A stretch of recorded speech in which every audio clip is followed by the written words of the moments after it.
Got my NASA shirt on, so you know we going to the moon today, baby. Going to the moon.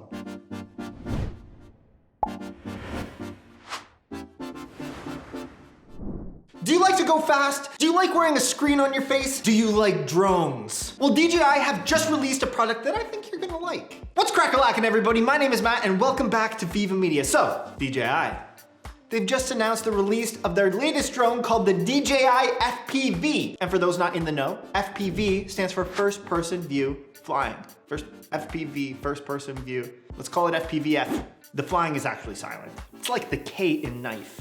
Hush. Which essentially means instead of looking at your screen on your controller, you strap the screen to your face. Like a VR headset in order to see what you're shooting, and in the case of FPV, where the hell you're even going. So if you don't know what I'm talking about when it comes to FPV, or you haven't seen what an FPV drone looks like, I'm sure you've seen videos that have been shot by them. They're these little drones that you see on the internet flying through buildings, getting up close to waterfalls, doing backflips, diving straight down the sides of cliffs, and buildings, and all sorts of crazy acrobatic maneuvers that make you feel like you're on a roller coaster, if I'm being honest. Now, FPV aircrafts include things like RC planes and helicopters that have actually been around for quite some time, since about the mid to late 2000s. But with drone technology on the rise in the last 7-ish years, drones have taken FPV to a whole nother level. But let's face the facts here. It seems like everyone today and their grandmother has a drone, but it's typically a simpler, more consumer level drone. But FPV drones, in contrast to those drones, are a very niche and extremely hobbyist thing to do. The diehard FPV people will build their own drones from scratch, and I'm talking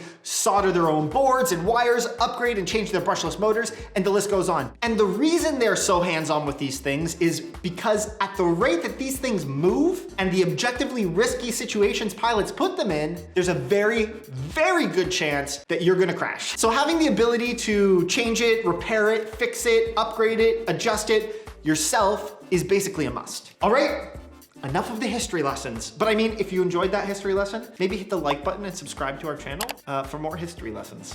All right, on to the drone. So first and foremost, the most important thing to note about this drone in particular versus everything else DJI makes is that this drone, in order to fly it to its fullest potential, requires a fair bit of skill and practice, far beyond what your average DJI Phantom or Mavic pilot is used to. You know how if you're flying a Mavic or a Phantom, you take your hands off the controls and the drone kind of just hovers there? Well, not this drone. There is a beginner mode to ease you into these capabilities in which the drone will hover if you take your hands off, but that's like having training wheels on a motorcycle. In order to take full advantage of the speed and aerobatic capabilities of this drone, ideally, you want to eventually move into a fully manual mode. Now, there is a pause flight button in any of these modes that will allow the drone to stop what it's doing and hover in place if you need a break.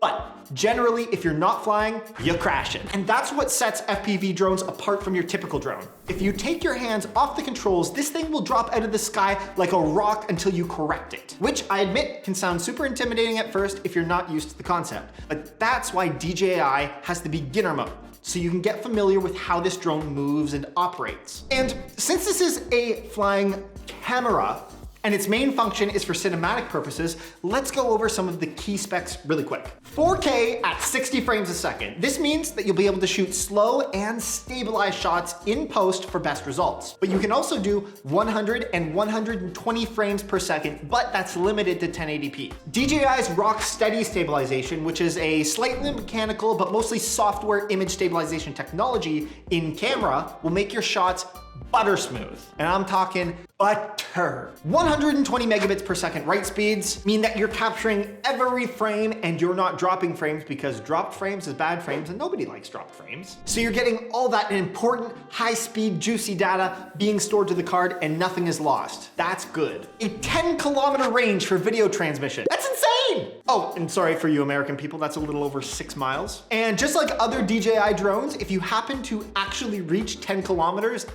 or if you lose connectivity with the drone, even though this is an FPV drone, it will automatically return back to you and reconnect. Damn, I love the future. And one final spec to note, whereas most DJI drones top out at about 70 to 80 kilometers an hour, that's 40 to 50 miles per hour again for you Americans, this thing can go from sitting on the ground to blasting into the skies at 100 kilometers an hour in freaking 2 seconds. 2 seconds! This thing is literally the Tesla of the skies. That's 0 to over 60 miles per hour in the blink of an eye. And even with all that performance, you're still able to get a solid 15 to 20 minutes of flight time.